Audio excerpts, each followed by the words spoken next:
Alia. Saya baru baca. Oke. Wah, maaf. Oke, jadi ini notasi dasar untuk diagram Venn-nya. Mungkin saya tidak terlalu bagaimana pembahasan untuk diagram Venn-nya. Mungkin sebentar saya fokuskan di penarikan validitas kesimpulan. Penarikan kesimpulan, karena itu yang sangat penting nanti. Nanti akan lihat bagaimana kita berpusing-pusingan lagi di logika ekuantor. Nah, ini ada beberapa relasi himpunan. Nah, setiap himpunan kan kita bisa tahu bahwa suatu himpunan dapat berelasi dengan satu atau lebih himpunan lainnya. Nah, ini untuk gambaran-gambarannya, misalnya seperti ini. Yang pertama subset. Nah, subset ini kalau misalnya setiap anggota di himpunan A juga merupakan anggota di himpunan B. Nah, ini yang dimaksud dengan subset. Nah, ini yang dimaksud dengan subset. Sedangkan ini adalah disjoint. Kalau misalnya seperti ini, artinya tidak ada anggota yang sama, baik itu A maupun B. Saya berikan saja bahasa sederhananya supaya lebih mudah dimengerti. Kalau bahasa matematikanya ini dia pakai kata atau. Nah, ini yang biasa dinamakan juga gabungan. Nah, ini artinya juga tidak ada anggota atau himpunan yang di A yang juga merupakan himpunan di B, atau tidak ada irisannya lah. Nah, kalau misalnya overlapping, dia ada irisannya, ya, seperti yang saya jelaskan tadi. Oke, ini relasi himpunan untuk sebagai pengenalan saja. Oke, selanjutnya kita coba bahas di predikat. Nah, predikat itu adalah kalimat yang memerlukan subjek. Kalimat-kalimat yang memerlukan subjek. Nanti di sini kalau kita bahas tentang validitas penarikan kesimpulannya, kita akan lebih bermain di predikat dan kalimat ekuantor. Nah, untuk predikatnya sendiri itu adalah kalimat yang memerlukan subjek. Nah, contohnya seperti ini. Ini adalah predikat. Jadi terbang ke bulan, lebih tebal dari kamus, itu adalah contoh-contoh dari predikat. Nah, kalimat yang memerlukan subjek itu adalah merupakan kalimat yang tidak lengkap. Nah, agar menjadi kalimat yang lengkap, maka kita harus substitusikan dengan suatu subjek di bagian depan kalimat. Misalnya, nah, jadi kalau misalnya kita punya kalimat tidak lengkap, kemudian kita tambahkan dengan subjek, maka itu akan berubah menjadi kalimat lengkap. Misalnya seperti ini, lebih tebal dari kamus. Misalnya kita tambahkan subjek, buku ini. Nah, subjek kita adalah buku ini. Jadi kita masukkan ke dalam buku ini, jadi kita peroleh buku ini lebih tebal dari kamus. Nah, itu menjadi kalimat yang sudah lengkap. Dari yang awalnya kalimat tidak lengkap menjadi kalimat lengkap. Nah, itu adalah salah satu contoh dari predikat. Nah, cara lain untuk mengubah kalimat menjadi kalimat lengkap itu adalah dengan menambah kuantor pada kalimat. Nah, kuantor ini yang akan kita fokus bahas. Jadi di kuantor ini yang betul-betul kita fokus pembahasannya kita, terutama penarikan validitas kesimpulannya, karena saya yakin sebentar kalian akan pusing-pusingan lagi lihat bagaimana itu caranya penarikan kesimpulan kalau sudah banyak kuantornya. Nah, makanya di sini saya fokuskan saja pembahasan itu, diagram Venn sebagai pengenalan saja. Oke. Nah, apa itu kuantor? Nah, kuantor itu adalah kata-kata seperti beberapa, semua, dan kata-kata lain yang menunjukkan berapa banyak elemen yang dibutuhkan agar predikat menjadi benar. Ingat, predikat menjadi benar, atau nanti kalau misalnya di penarikan kesimpulan, kesimpulannya menjadi valid. Nah, itu yang disebut dengan kuantor. Kalian sudah pernah sering dengar enggak yang kayak beberapa, semua, setiap, gitu? Kalian sudah pernah dengar? Iya, Kak. Iya, Kak. Iya, Kak. Ya toh, kalau itu kan di matematika maksudku, dia jadi misalnya untuk setiap elemen atau untuk beberapa, khusus di matematika, nah bukan di bahasa Indonesia. Kalian sudah pernah dengar? Iya, Kak. Oke, jadi mungkin tidak terlalu susah. Nah, kuantor sendiri terbagi menjadi dua. Ada kuantor universal dan juga dinamakan kuantor eksistensial. Nah, ini untuk kuantor universal sama eksistensial. Untuk kuantor universal itu ada artinya setiap objek dalam semestanya mempunyai sifat kalimat yang menyatakannya. Jadi setiap objek dalam semestanya mempunyai sifat kalimat yang menyatakan. Nah, simbolnya itu sebagai A terbalik dia. A terbalik dibaca dengan untuk semua atau untuk setiap. Nah, itu adalah universal.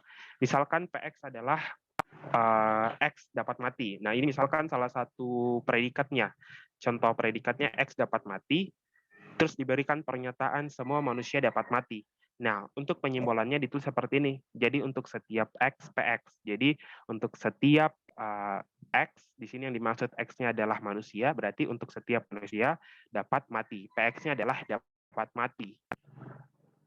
Jadi X dapat mati. Kalau X-nya adalah manusia, kita tulis berarti manusia dapat mati.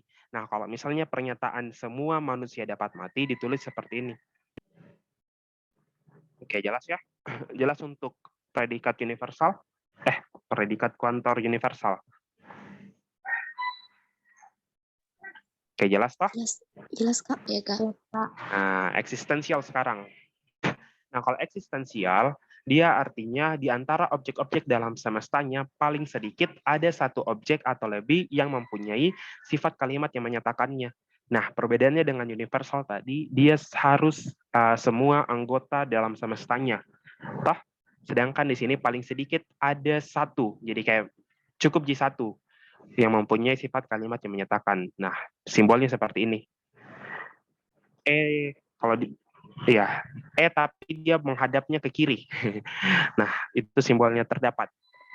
Dia dibaca terdapat ada beberapa. Nah, itu adalah kuantor eksistensial. Nah, yang penting dia ada satu objek yang mempunyai sifat kalimat yang menyatakannya. Nah, jadi misal seperti ini. Saya kembali di contoh ini.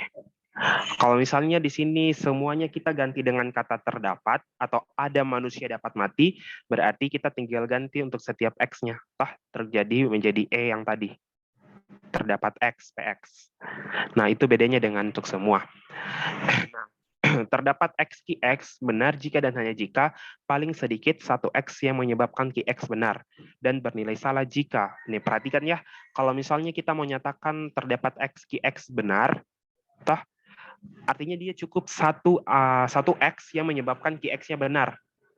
Sedangkan kalau kita mau tunjukkan dia salah, kita harus tunjukkan semua X dalam semestanya QX salah. Oke?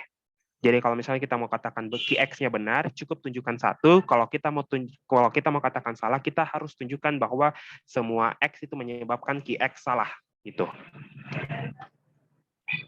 Jadi terdapat X, kalau mau katakan QX benar, jadi kita cukup tunjukkan saja bahwa ada satu X yang di alam di semestanya, di himpunan semestanya, yang menyebabkan QX-nya benar.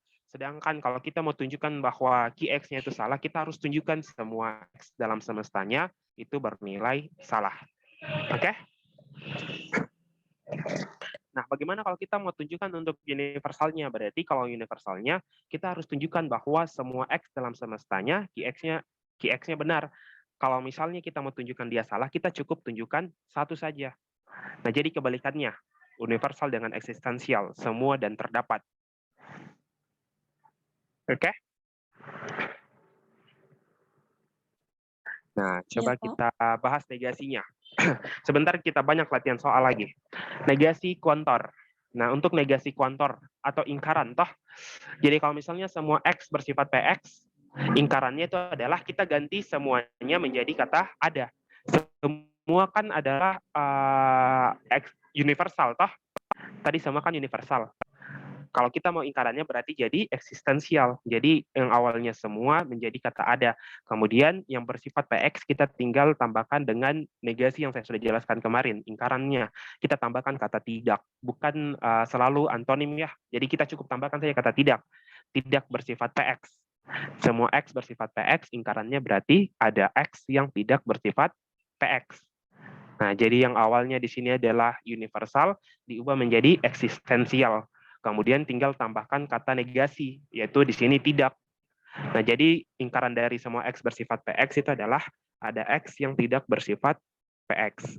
Nah, kalau misalnya ingkaran dari kalimat eksistensial, toh jadi ya ada X yang bersifat QX, nah berarti tinggal ganti saja eksistensial menjadi universal. Universalnya adalah semua X tidak bersifat QX. Nah, jadi ingkaran itu kalau kita punya kalimat universal, kemudian kita mau cari ingkarannya atau negasinya, berarti kita ubah universalnya menjadi eksistensial, kemudian tambahkan kata negasinya atau ingkarannya, yaitu kata tidak. Nah, begitu pula kalau eksistensial, ingkaran dari eksistensial, kita ganti menjadi universal, kemudian kita tambahkan lagi kata negasi atau kata ingkarannya, yaitu kata tidak. Oke. Nah, jadi kalau misalnya gambarannya seperti ini. Kalau kita punya kuantor universal untuk setiap x, px, untuk setiap x bersifat px, berarti negasinya adalah terdapat x, negasi dari himpunan dari pernyataan px. Toh? Jadi terdapat x, negasi dari px. Nah, ini simbol yang ini. Kalian lihat simbolnya toh? Simbol yang ini.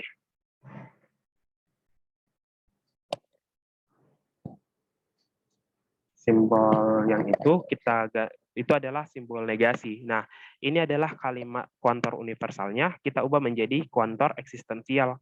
Jadi awalnya untuk setiap, jadi kita ubah menjadi terdapat, kemudian yang awalnya bersifat px, kita negasikan menjadi tidak bersifat px. Nah, ingkaran dari semua adalah ada yang tidak. Jadi semua bla bla bla, ada bla bla bla yang tidak bla bla bla. Nah, misal seperti ini, semua bilangan bulat adalah positif. Berarti negasinya ada bilangan bulat yang tidak positif. Nah, kalau misalnya saya katakan di sini negasi dari P, kan di sini P-nya semua bilangan bulat adalah positif. Kalau misalnya saya ubah menjadi negasinya ada bilangan bulat yang negatif. Nah, bagaimana menurutnya kalian? Benar atau salah ingkaran yang saya buat?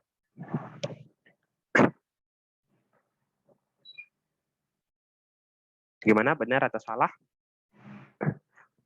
Misalnya P-nya semua bilangan bulat adalah positif.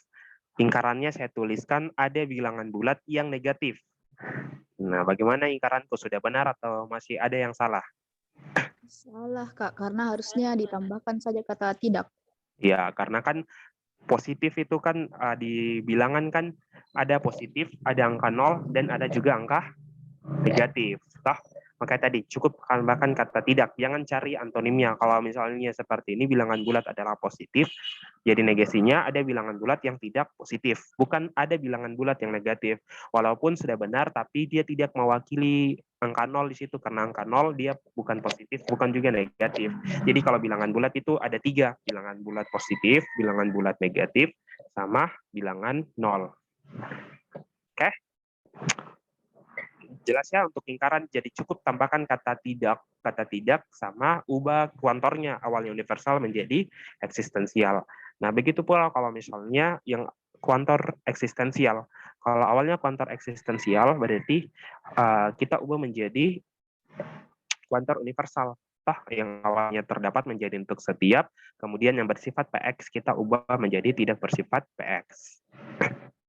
Nah, misal seperti ini, P adalah ada bilangan prima adalah genap. Ada bilangan prima adalah genap, berarti negasinya semua bilangan prima bukan genap atau tidak genap lah. Kan sama J, bukan dengan tidak.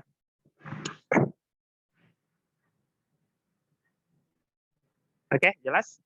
Ada bilangan prima adalah genap, negasinya semua bilangan prima bukan genap. Oke, kita kuis lagi. Latihan soal.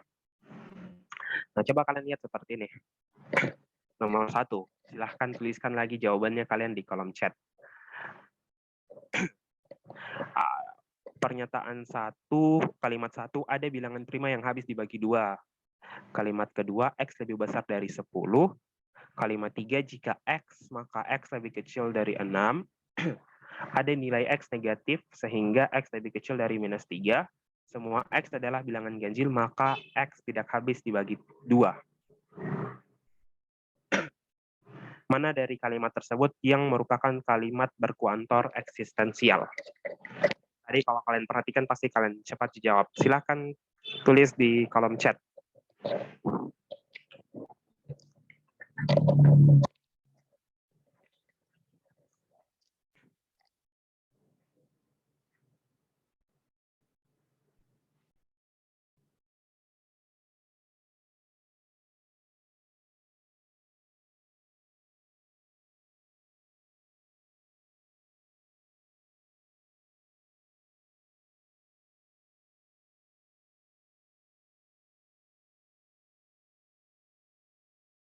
Ayo, jangan takut salah lagi. Seperti biasa, santai saja ikut kelasnya. 1 dan 4 karena ada kata adanya di awal. Oke, yang lain? Jangan takut salah. Santai aja lagi seperti pekan kemarin. Kita zoom.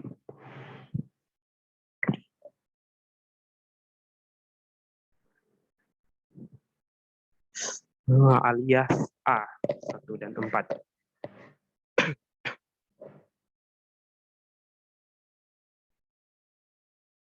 A memenuhi syarat. A, guys.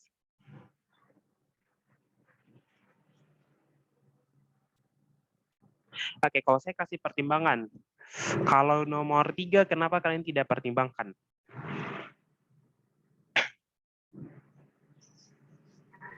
Karena ada itu angka 5 kayaknya. Apa?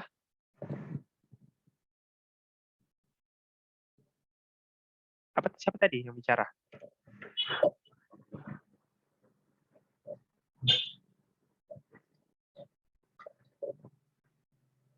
Karena itu yang nomor 3 Kak, bukan Kak, karena tadi yang dijelaskan itu kalau eksistensial dia itu ada, beberapa, sama terdapat.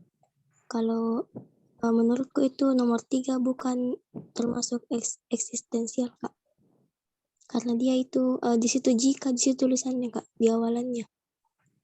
Oke. Jadi menurutnya kalian bukan, berarti dia bukan kuantor eksistensial, juga bukan merupakan kuantor universal, begitu? Ya Kak. Oke, berarti kalau misalnya saya ganti soalnya, kuantor universal jadi kalimat yang merupakan berkuantor universal jadi kalimat berapa? Di kalimat 5. Nah, kalimat 3 ini merupakan kuantor universal. Nah, kalau kalimat 2 itu kalimat terbuka, X lebih besar dari 10. Itu kayak dia lebih ke predikat. Kita belum tahu apa, toh. Sedangkan kalau kalimat 1 dengan 4 kan sudah jelas nih. Kalau ada kata adanya, itu berarti eksistensial. Kalau nomor 5 juga semua X. Nah, semua berarti dia itu adalah universal. Nah, sebenarnya kalau nomor 3 ini, jika maka itu berlaku kuantor universal. Kenapa saya bilang seperti itu? Artinya dia, semua X yang di dalam himpunan 2, 4, dan 5, dia memenuhi X lebih kecil dari 6. Atau saya bisa ubah juga seperti nomor 5 ini. Semua X adalah 2, 4, 5, maka X lebih kecil dari 6. Oke? Nah, jadi sebenarnya jika maka itu artinya dia adalah kuantor universal. Jadi kalau misalnya nanti kalian dapatkan soal UTBK nanti disuruh tentukan kuantor universalnya, kalau ada soal jika maka itu adalah berkuantor universal. Nah, artinya dia semua X yang di dalam himpunan 2, 4, 5 harus lebih kecil dari 6. Nah, itu adalah kalimat berkuantor universal. Oke, paham? Hanya kebetulan berarti benar. Kayak eksistensial itu cari saja kata adanya. Kalau eksistensial ya, kalau universal dia ada kata semua dan juga berlaku untuk jika maka. Jika maka itu juga berkuantor universal. Oke? Oke. Kita lanjut soal nomor 2.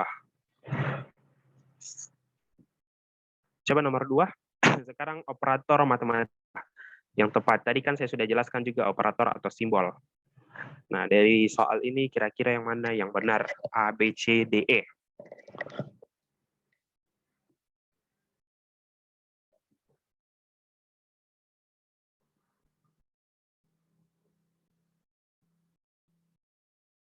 Ini masih ringan materinya, masih belum bikin pusing. Sebentar dibikin pusing di silogisme berkuantor. Jadi sebentar kan harus perhatikan baik-baik di silogisme berkuantor. Oke, silakan supaya lebih banyak waktunya kita bahas di silogisme berkuantor. Jadi jangan takut lagi tuliskan di kolom jawab di kolom chat.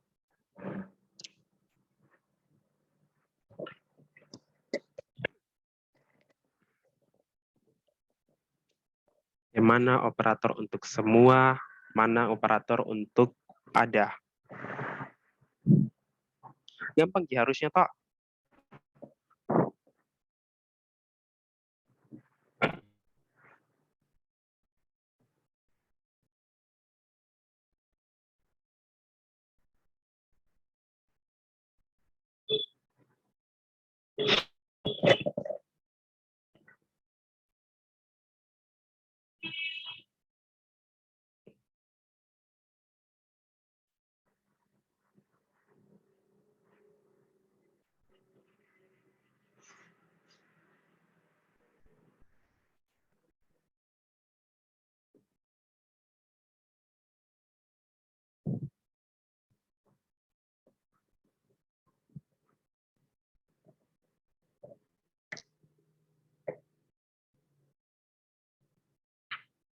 Oke, C.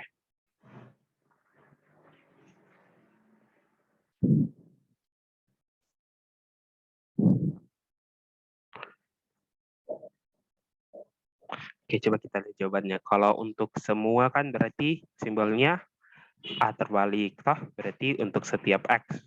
Berarti untuk setiap X elemen B berlaku X lebih kecil. Oke, berarti nomor 1 jawaban yang benar ada di C, D, dan E. Kalau untuk nomor 2 ada X positif. Oke, berarti yang benar adalah C. Oke, jelas berarti untuk operatornya. Nomor 3. Sekarang nomor 3 adalah penarikan kesimpulan yang valid. Ada anak-anak yang takut disuntik. Oke, yang pertama ada orang dewasa yang takut disuntik, ada yang takut disuntik yang merupakan anak-anak, ada anak-anak yang tidak takut disuntik. Oke, silahkan. Yang mana kira-kira yang benar penarikan kesimpulan yang valid?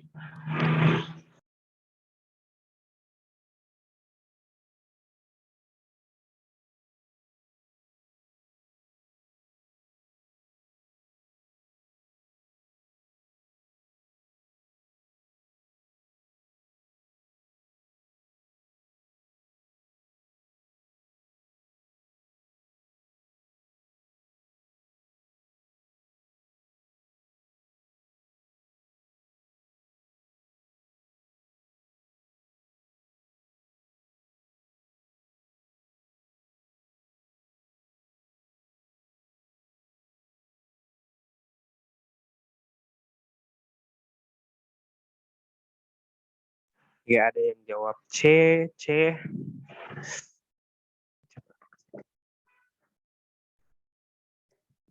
Yang lain gimana? Putri Salwa, C, Alia.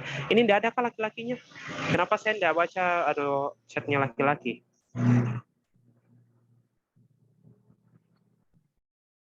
Farhan. Farhan jikanya yang ikut laki-laki deh. Iya, Farhan yang ikut laki-laki. Di mana nih semua laki-lakinya? Saya biasa aktif, Kak, tapi izin.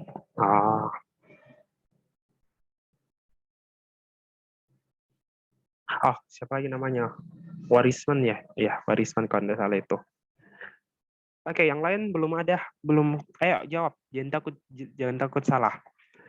Kalau misalnya kan bingung, tulis saja kayak antara A dengan B gitu. Supaya saya tahu di mana ketidakpahamannya kalian.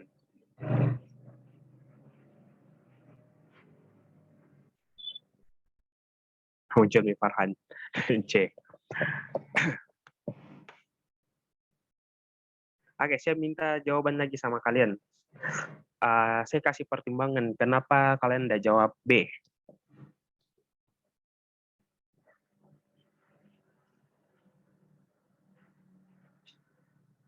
Siapa yang mau jawab?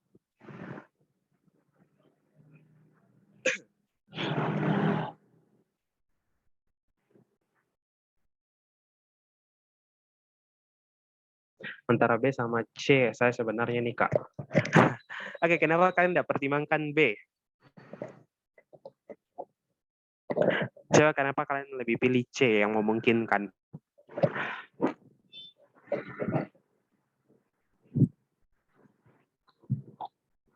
Oke, jadi kesimpulan yang valid itu adalah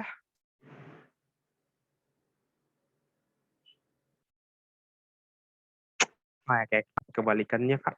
Nah, kebalikannya kan seharusnya kan di sini kan kalau kita bahas kebalikan, ini kan kuantornya apa? Eksistensial, toh? Berarti kalau kebalikannya atau negasinya kan harusnya berubah menjadi kuantor universal. Jadi bukan kebalik. Nah, kalau kalian dihadapkan soal seperti ini, caranya adalah cari jawaban yang sudah pasti. Paham nggak yang sudah pasti itu seperti apa?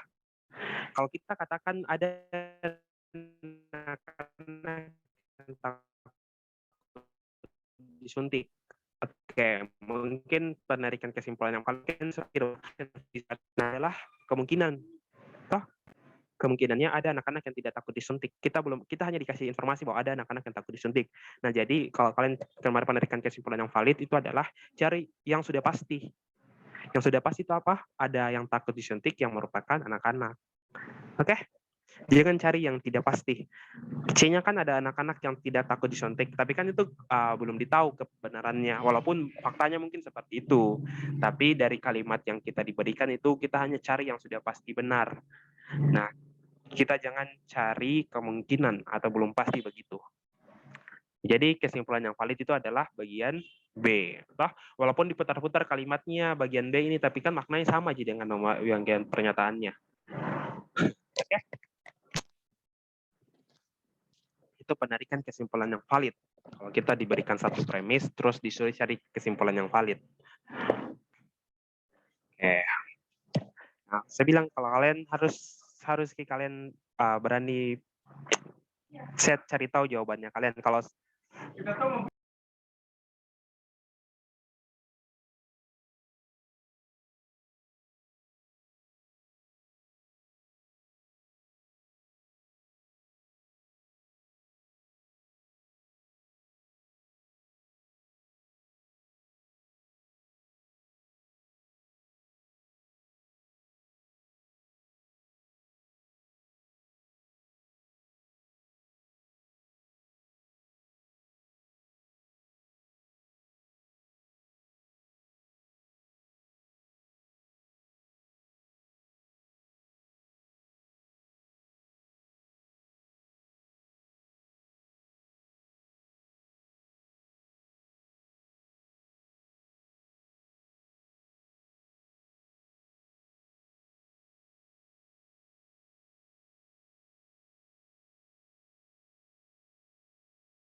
Oke, kita bisa lanjut ya.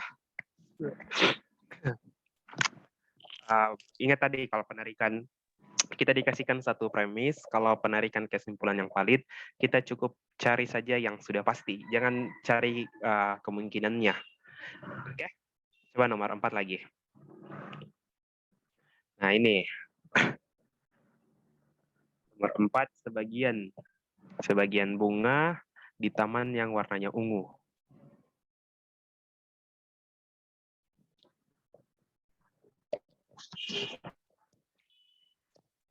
Oke, kira-kira yang mana kesimpulan yang valid? C, ada bunga yang tidak berwarna, ada yang berwarna ungu yaitu bunga di taman. Yang lain? C. Oke, saya rasa kalian paham juga berarti penjelasanku. Kalau jadi cari saja kesimpulan yang sudah pasti. Sebagian kan itu artinya ada kita bisa artikan sebagai ada, toh? Sebagian ada kuantor eksistensialnya. Jadi ada bunga di taman yang berwarnanya ungu, toh ada bunga di taman yang berwarna ungu, kayak gitu. Jadi kalau kesimpulan yang valid ada yang berwarna ungu yaitu bunga di taman. Walaupun memang kita tahu bahwa ada bunga yang tidak berwarna ungu, tapi ya kita diberikan satu premis saja, jadi tarik saja kesimpulan yang sesuai saja dengan itunya. Oke, saya kira kalian sudah paham di penarikan kesimpulan yang valid. Oke, coba yang nomor 5, negasi dari kalimat ini. Setiap benda langit yang bercahaya disebut bintang. Kira-kira bagaimana negasinya? Jangan lagi takut di kolom chat supaya saya tahu di mana. Kalau kalian belum pasti banyak yang salah, jadi berarti saya ulang jelaskan cara penarikan negasi.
Ayo, yang mana? Oke, kata ada yang menjawab masih bingung ya? Yang menurutnya saja kalian. Tidak apa-apa, Ji. Kalau misalnya banyak yang salah, sebenarnya lebih bagus sih, supaya lebih sering diperbaiki.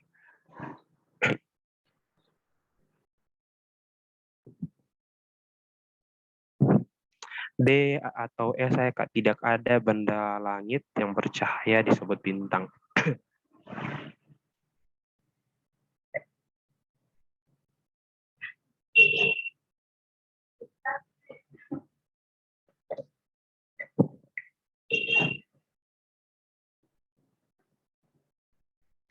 Oke, E, D.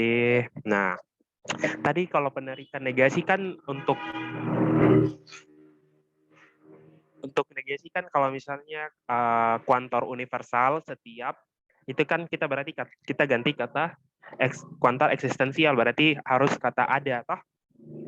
Ada. Berarti kalau misalnya kita mau fokus di ada dengan tidak ada, berarti seharusnya ada. Nah, ada. Dan penarikan kesimpulan atau intinya yang kita buat negasi atau penarikan kesimpulan itu kita cari saja yang sudah pasti di kalimatnya. Jadi jangan lagi cari kemungkinannya.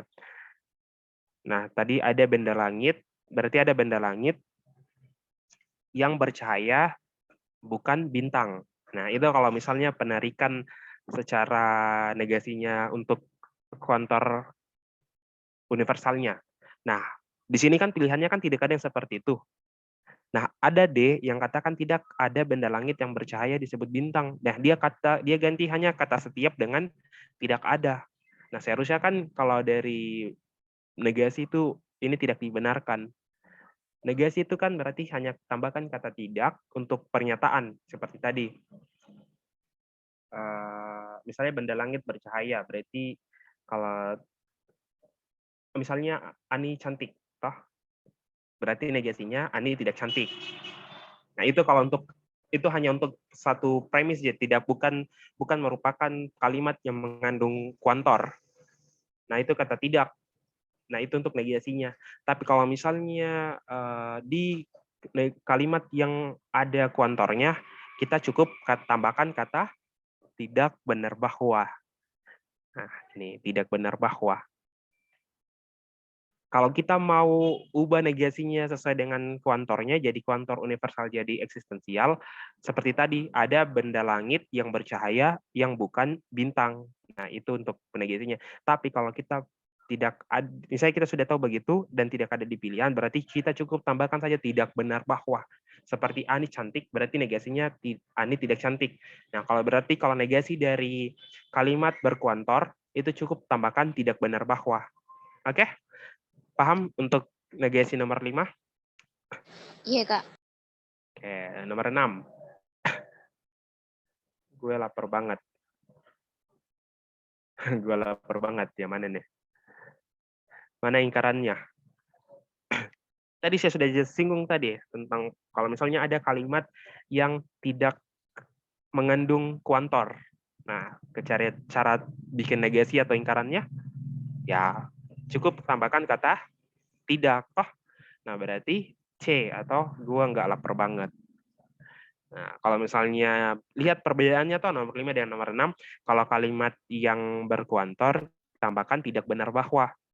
Tapi kalau kita punya kalimat begini, cukup tambahkan kata ingkarannya atau kata tidak, bukan. Nah, di sini kebetulan dia pakai bahasa apa ya gini, bahasa informal. Jadi cukup seperti ini. Oke. Saya yakin kalian sudah paham juga jawabannya berarti C. Oke, nomor terakhir sebelum kita masuk di silogisme berkuantor. Negasi dari, nah ini kira-kira yang mana yang benar, nomor 7. Kalau kalian lihat pilihan seperti ini, cara cepatnya itu kalian lihat dulu negasi yang menggunakan kata tidak benar bahwa. Kalau sudah kalian lihat seperti itu, apakah benar? Nah, cukup berarti, oh berarti C gitu. C, sudah yakin benar?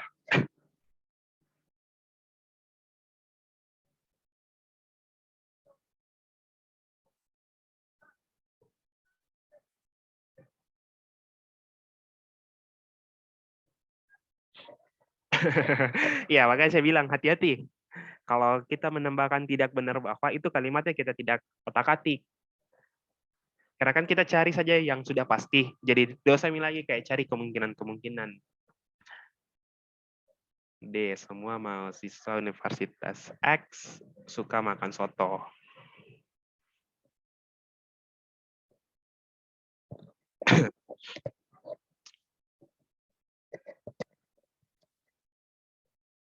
D. Oke, saya bahas Minah. Oke, banyak yang kerja. D. A. Ada yang jawab A. Semua mahasiswa Universitas X tidak suka makan soto. Oke, kita bahas kalau gitu. Sebagai perbandingan dulu tadi untuk tidak benar bahwa, kalian lihat nomor 5.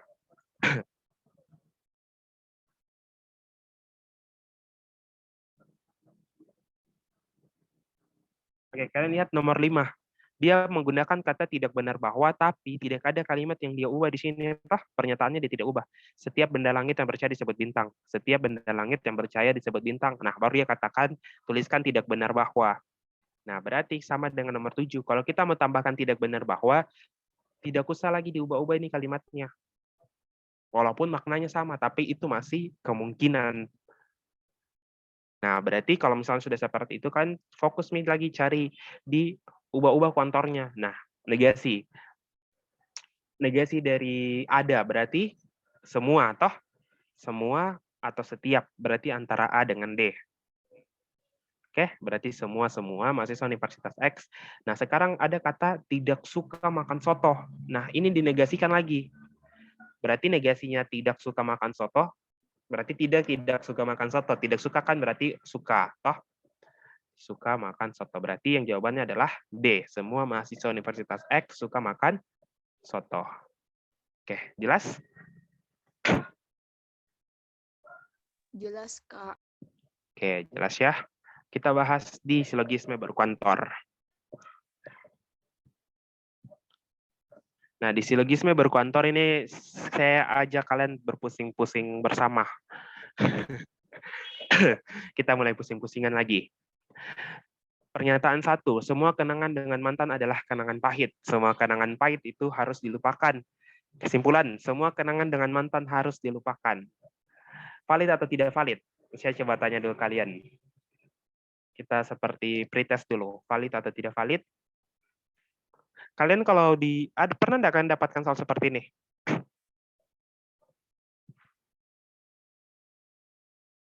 Pernah? Atau pernah nggak kalian baca soal-soal seperti ini?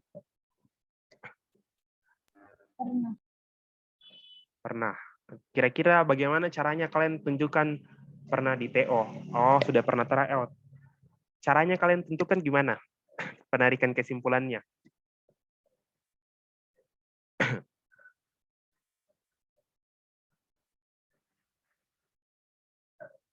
Ayo, bicara saja lewat Meet kalau gitu. Jangan takut, Sudah 6 pertemuan, masa masih malu-malu bicara? Sudah 1 bulan lebih kita sama-sama. Bagaimana dulu kalian cara kerjanya? Apakah karang-karang? Atau bagaimana? Yang berkaitan saja dengan pernyataannya, Kak. Oke, jadi kalau kalian dikasih soal seperti ini, berarti valid atau tidak? Dikitkan saja, tak. Kalian pernah enggak kayak dengar kayak penarikan kesimpulan, kayak ada yang kayak modus apa itu? Saya jarang sih pakai, jadi kurang tahu namanya, modus ponens, aturan penarikan kesimpulan. Pernah enggak kalian dengar seperti itu? Kalau saya pernah waktu SMA, jadi oh tidak. Jadi kan berarti enggak tahu sama sekali di cara menunya. Kayak modus. Oke, wait ya, datang lagi yang tanya-tanya.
kita lanjut lagi.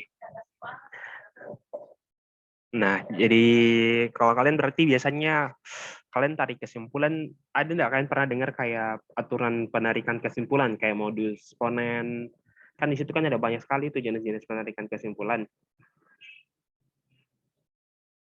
Nah, ya, kayak gitulah. Itu kan kayak dia hampir sama jika kayak gitu, kayak semua kenangan jika maka juga itu. Nah, untuk menarikan kesimpulan seperti itu, supaya kalian tidak bingung hafal-hafal rumusnya, di sini saya coba kasihkan kalian metodenya. Kalian gunakan diagram Venn untuk proses penarikan kesimpulannya. Jadi, kalian betul-betul harus fokus lihat ini, pada penarikan silogisme berkuantornya, karena agak ribet juga. Oke, jadi mau kita tentukan valid atau tidak valid. Nah, jadi kalau kalian dapatkan soalan seperti itu, kan bisa gunakan ini metode. Yang penting kalian sering latihan. Nah, di sini kita diberikan pernyataan P1. Semua kenangan dengan mantan adalah kenangan pahit. Semua kenangan pahit itu harus dilupakan. Nah, coba kita lihat, kita sekarang tugasnya kita adalah tinjau satu persatu premisnya. Kita lihat dulu premis 1. Semua kenangan dengan mantan adalah kenangan pahit. Nah, jadi di sini kita punya kenangan dengan mantan, toh, kemudian kenangan pahit. Nah, ini kita bisa gambarkan dalam bentuk diagram Venn. Jadi kita gunakan dua himpunan. Kita asumsikan himpunan pertama adalah seperti ini. Dan himpunan kedua yang warna kuning. Himpunan yang warna hijau kita katakan kenangan mantan, yang kuning kenangan pahit. Oke, kita pelan-pelan. Kenangan mantan dengan kenangan pahit. Oke, perhatikan. Semua kenangan mantan adalah kenangan pahit. Toh, berarti apa? Kayak semua kenangan dengan mantan adalah kenangan pahit. Nah, berarti kenangan mantan yang tidak pahit, toh kalau ada kenangan dengan mantan yang tidak pahit, itu kita harus buang. Toh, karena kan kita diberikan semua kenangan dan mantan itu adalah kenangan pahit. Berarti kalau misalnya ada kenangan mantan yang tidak pahit, atau ingkarannya dari P1 ini, kita harus buang. Nah, untuk menandakan yang kalian buang, itu kalian beri arsiran seperti ini. Nah, ada wilayah 3 seperti ini, wilayah 1, 2, dan 3, wilayah 2 kan irisan. Nah, kalau ditanya yang mana wilayah 2 ini artinya kan irisannya, berarti kenangan mantan sekaligus kenangan pahit. Toh, ada dengan kata lain, kenangan mantan yang pahit. Itu adalah 2. Toh, ruangan 2. Paham? Iya, Ya, mantan sekaligus pahit. Irisan kan seperti itu. Jadi anggota di himpunan A dengan yang sama dengan anggota di himpunan B. Nah, itu adalah irisannya. Toh, berarti ruang 1 ini, yang selain dari irisan, yang ruang 1 ini adalah kenangan mantan. Tapi kita belum tahu apakah pahit dengan tidak pahitnya. Kalau kita punya lingkaran hijau, kita lihat lingkaran hijau secara utuh, ruangan 1 dan ruangan 2, kita hanya punya kenangan mantan. Kita tidak tahu apakah pahit dengan tidak pahit. Siapa tahu kenangan mantannya tidak pahit gitu. Jadi ada yang pahit, kita asumsikan ada yang pahit dan ada yang tidak pahit. Nah, kalau yang pahit berarti dia adalah irisannya. Toh, irisannya dengan himpunan yang warna kuning ini, himpunan kenangan pahit. Nah, berarti ruangan 1 itu adalah kenangan dengan mantan yang tidak pahit. Toh, oke? Jelas? jelas Kak. Nah, berarti kalau ruangan ketiga, saya pelan-pelan saya jelaskan supaya kalian paham alurnya. Kalau ruangan ketiga berarti itu adalah dia hanya kenangan pahit. Bukan berasal dari kenangan mantan. Kan dalam kehidupan kan kenangan pahit kan tidak harus saja dari mantan, toh. Siapa yang sudah punya banyak mantan di sini? Kayaknya Rifde nih. Rifde Yuniartika kayaknya banyak bentong ini mantannya nih. Jadi dia bisa bedakan mana yang pahit, mana yang tidak pahit. Gimana Rifda?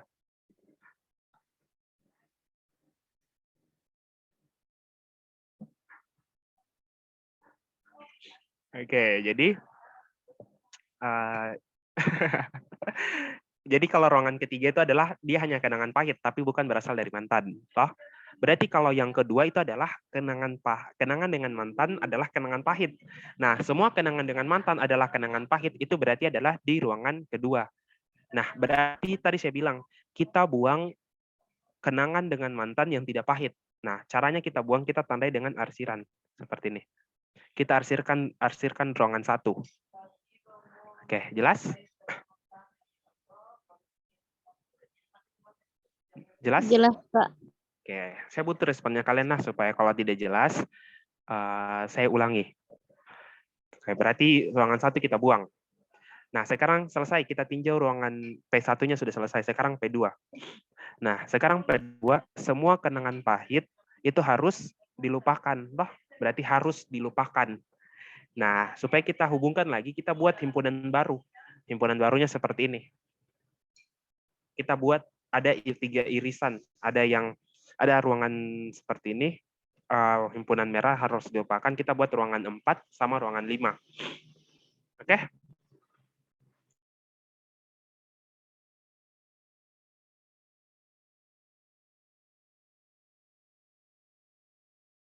Di sini kan saya sudah diarsir atau sudah dibuang, jadi kita tidak lihat lagi.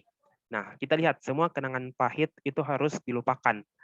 Berarti apa? Kita arsir lagi kenangan pahit tapi yang tidak harus dilupakan. Kenangan pahit tapi tidak dilupakan. Nah, ruangan berapa itu? Menurutnya kalian ruangan berapa? Kenangan pahit tapi yang tidak harus dilupakan. Atau saya tanya, mana ruangan semua kenangan pahit, mana ruangan kenangan pahit dan harus dilupakan? 4. 4 dan 5 toh? 5. Irisan mereka berdua toh? Intinya kalau irisan itu berarti gabungannya mereka berdua lah. Kalau bahasa kasarnya gabungannya lah. Tapi sebenarnya kalau gabungan itu bukan irisan. Hanya supaya lebih mudah saja dipahami. Jadi semua kenangan pahit itu harus dilupakan. Berarti ruangannya ada di 4 dengan 5. Nah, berarti yang hanya kenangan pahit tapi tidak harus dilupakan itu ruangan 2 dengan 3 toh. Toh? Nah, berarti itu ruangan tadi kita harus buang lagi. Nah, buangnya kita arsir lagi. Nah, kita arsir ini artinya kita tidak perhatikan lagi wilayahnya. Oke, jelas? Jelas, Kak. Oke, jelas. Saya harap jelas. Nah, saya pelan-pelan kan ini. Oke, saya bilang kalau ada yang tidak jelas langsung potong. Supaya saya ulangi lagi. Karena ini seperti algoritma jadi pelan-pelan Ki. Nah, sudah. Sekarang kita sudah buang semua ruangan yang tidak penting. Nah, sekarang kita tinjau kesimpulannya. Kesimpulannya itu adalah semua kenangan dengan mantan harus dilupakan. Ingat, kenangan dengan mantan harus dilupakan. Nah, ruangan berapa kalau dari sini? Ada enggak kenangan dengan mantan yang harus dilupakan? Yaitu ruangan, berarti tinjau saja hijau dengan merahnya. Ruangan? 4. 4. Toh? Jadi jelas ruangan 4. Oke, saya coba arsir dulu ruangan 4. Nah, ruangan 4. Nah, sekarang pertanyaannya, apakah benar ruangan 4 ini masuk di lingkaran merah? Atau masuk di himpunan harus dilupakan? Benar toh? Jadi 4 ini ada di lingkaran merah. 4 ada di lingkaran merah toh? Artinya Iya, Kak. kenangan dengan mantan yang harus dilupakan ada, kalau 1 dengan 2 kan kenangan dengan mantan juga, tapi kita tidak tahu apakah dia harus dilupakan atau tidak. Nah, seperti yang kita sudah lakukan tadi, kita sudah buang-buang daerahnya dengan gunakan premis 1 dengan premis 2, kita peroleh tersisa ruangan 4. Nah, ruangan 4 itu juga kenangan mantan. Nah, sekarang kita lihat apakah dia masuk di lingkaran merah. Nah, berarti karena dia masuk di lingkaran merah, berarti dia valid. Nah, seandainya kalau misalnya nanti yang diarsir ruangan 1, karena dia tidak termasuk di lingkaran merah, berarti dia jadi invalid. Tapi karena kebetulan di sini 4-nya di lingkaran termasuk dalam lingkaran merah, berarti kenangan mantan yang harus dilupakan. Nah, berarti kesimpulannya valid. Oke, jelas?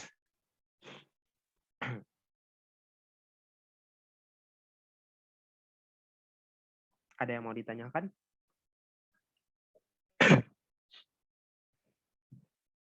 Agak ribet toh anunya, penarikannya. Tapi sebenarnya kalau kalian latihan udah. Oke, jelas? Kalau jelas saya bahas lagi contoh soal yang lain. Nomor 4 dengan nomor 5. Nah, nomor 4 dengan nomor 5 itu kita lihat premis kedua. Kak kurang ngerti. Saya bilang pelan-pelan gini harus. Oke, saya ulang jelaskan kalau gitu. Nggak apa-apa, Ji, pelan-pelan saja. Oke, saya ulang jelaskan kalau gitu. Dari nomor 1. Tapi banyak Ji contoh-contoh soalnya saya sudah siapkan. Banyak sekali.